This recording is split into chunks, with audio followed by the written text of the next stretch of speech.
रहीम अस्सलाम वालेकुम रहमतुल्लाहि वबरकातुहू। तो दोस्तों, बहुत सारे लोग मेरे को ये सवाल कर रहे हैं कि भैया आपके ऊपर 3 साल का बैन लगा था, वो कैसे हट गया है, किस तरह से हटा है और बैन क्यों लगा था।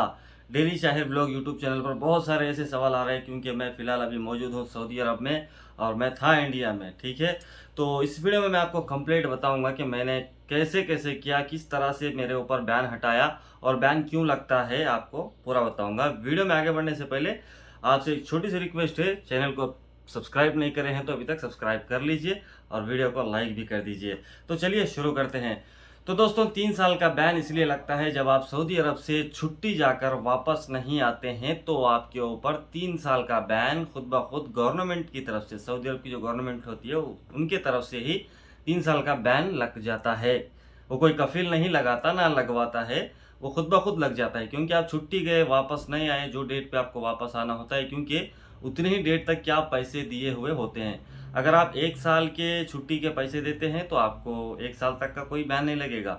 ठीक है, अगर आपका 3 महीने का छुट्टी है, आप 3 महीने के ही पैसे दिए हैं, उसके बाद जो है आप 4 महीने गुजार दिए, 5 महीने 6 महीने गुजार दिए, फिर भी आप वापस नहीं आ रहे हैं तो आपके ऊपर ऑटोमेटिक 3 साल बैन लग जाएगा। ठीक है, अब इसको मैं हटाया कैसे हूँ, किस तरह से मैं इसको हटवाया हूँ।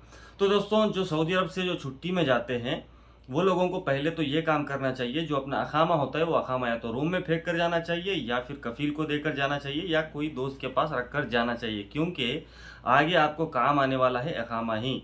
तो मैं सीधा कफील से कांटेक्ट किया, सीधा बोला कि मेरे को वापस आना है सऊदी अरब। तो वो बोला कि जो आप पहले का जो वीज़ा था उसको बहुत ज़्यादा टाइम हो गया है, वो एक्सटेंड नहीं हो रहा है। यानी कि जो मेरा पहले का जो वीज़ा था वो एक्सटेंड नहीं हो रहा है, हालांकि वो कोशिश कर चुके थे वो वीज़ा को बढ़ाने की। ठीक है, लेकिन वो नहीं हो रहा है। जवाजात से बोल दिया ये नहीं होगा, इसको कैंसिल करवाना ही पड़ेगा।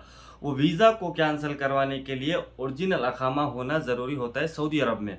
इन सऊदी अरब के अंदर ओरिजिनल अखामा रहेगा तो वो अखामा जवाजात में लेकर जाना पड़ेगा।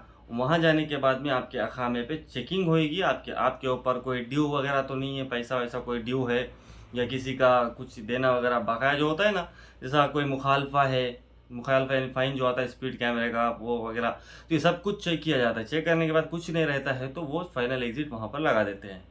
तो जैसे वो फाइनल यानी कैंसिल कर देंगे आपका अखामा, वीज़ा कैंसिल कर देंगे, आपके ऊपर से हुरुब नाम की चीज़ जो है वो ऑटोमेटिकली हट जाती है। तो दोस्तों, मैं ऐसे ही किया।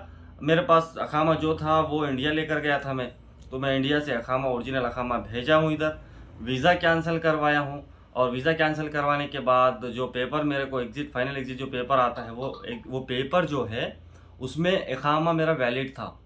तो अखामे की वैलिडिटी वो पेपर में बता रहा था। तो मेरा पासपोर्ट 4 बार वापस आ गया कॉन्सेट से। ठीक है, 4 बार वापस हो गया। तो मैं 5वीं मरतबा फिर ऑफिस वाले से बोला भाई किसी भी कैसा भी करो करके जो है उसको स्टाम्पिंग करवाओ। तो दोस्तों, ये कफील के साथ साथ थोड़ी बहुत सेटिंग का भी काम करना पड़ता है। तो उस बंदे ने थोड़ी बहुत जो भी सेटिंग करना था किया। सेटिंग में क्या किया, वो जो अखामे की डेट जो पेपर पे थी वो डाली भी थी, उसको निकाल के वो पेपर सबमिट किया, फिर जा करके मेरा वीज़ा स्टाम्प हुआ। ठीक है, इस तरह से मेरे ऊपर जो हुरूब लगा हुआ था वो हुरूब हट गया है। 3 साल का बैन जो था वो हट गया है। और जो जो मैं अभी आया हूँ ये नया वीज़ा है, मैंने शुरू से मेडिकल किया। ठीक है, शुरू से जो इंडस्टमेंट इमिग्रेशन जो भी होता है शुरू से किया और टिकट लेकर के सऊदी अरब को पहुंचा हूँ। ये सब करने में मेरे को तकरीबन 2 महीने का टाइम लग गया है। वीज़ा को कैंसिल करवाना, स्टाम्पिंग करवाना, ये सब काम में 2 महीने का मेरे को टाइम लग गया है। तो होप के दोस्तों आपको समझ में आया होगा कि मेरे ऊपर से हुरूब कैसे हटा, बैन कैसे हटा और मैं सऊदी अरब कैसे आया हूँ। ठीक है, आप भी ऐसे अगर आना चाहते हैं वही कफील के पास, और एक बात ध्यान में रखिए, आप उसी कफील के पास आ सकते हैं जो कफील के पास से आप गए थे।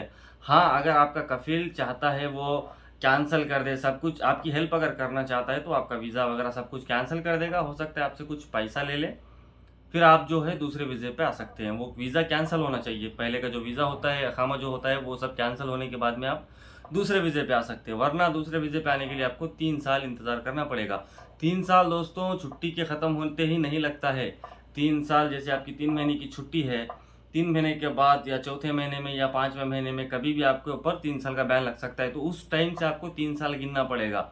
ऐसा नहीं है कि जैसे आपकी छुट्टी ख़त्म होगी फिर आप उसी टाइम से जो है 3 साल का गिनती करेंगे, फिर 3 साल बाद आने की कोशिश करेंगे तो वीज़ा वहाँ पर भी स्टाम्प नहीं होगा।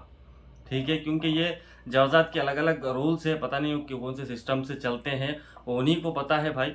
अल्हम्दुलिल्लाह मैं तो पहुंच गया हूं। जो लोग लॉकडाउन में गए थे, बहुत सारे लोगों का आज भी सवाल रहता है कि भाई हम उसी कफ़ील के पास जाना चाहते हैं, कैसे जाएं। हालांकि यहाँ के जो कफ़ील है उनको भी पता नहीं होता कि करना क्या है, क्या करना चाहिए, कैसे हम बंदे को वापस बुला सकते हैं।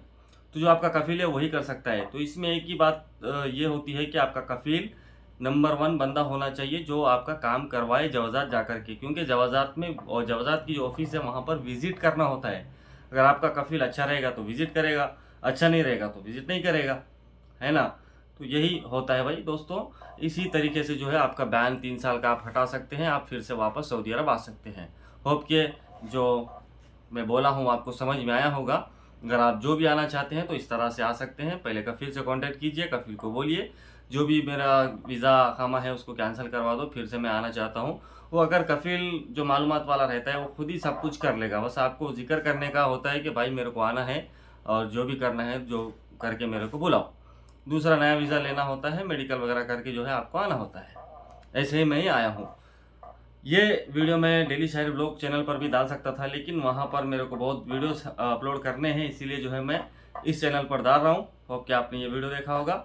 लाइक करिए, चैनल को सब्सक्राइब करिए और शेयर भी करिए। चलिए, मां सलामा, अल्लाह हाफिज़।